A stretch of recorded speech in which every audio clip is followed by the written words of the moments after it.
এক দেশে ছিল এক রাজা। তার মনে কোনো সুখ নাই। রাজা তার উজিরকে ডেকে পাঠালেন রাজ্য তল্লাশে। এই রাজ্যে তুমি তল্লাশি করে খুঁজে বের করো সুখী মানুষ কে। রাজার মনে সুখ নাই।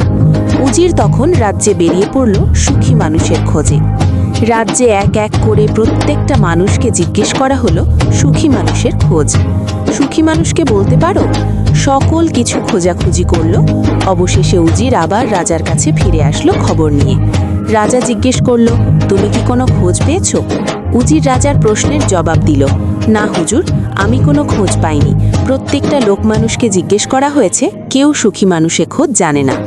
রাজা আবার প্রশ্ন করল উজিরকে, যে পর্যন্ত সুখী মানুষের খোঁজ না পাবে তা না হলে আর রাজ্যে ফেরত আসবে না।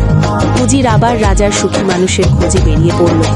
উজিরকে এক বৃদ্ধ লোক দেখিয়ে দিল, তুমি যদি সুখী মানুষ পেতে চাও, ওই জঙ্গলের ভেতরে একজন থাকে, তুমি তার কাছে যাও। বৃদ্ধ লোকের কথা মতো সে ওই জঙ্গলে গেল।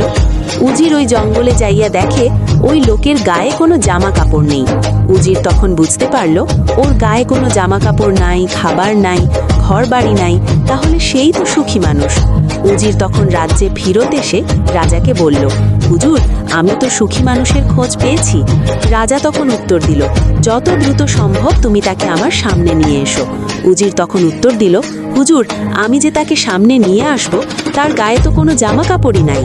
তখন রাজা বুঝতে পারল রাজার রাজত্ব থাকা সত্ত্বেও মনে কোনো সুখ নাই।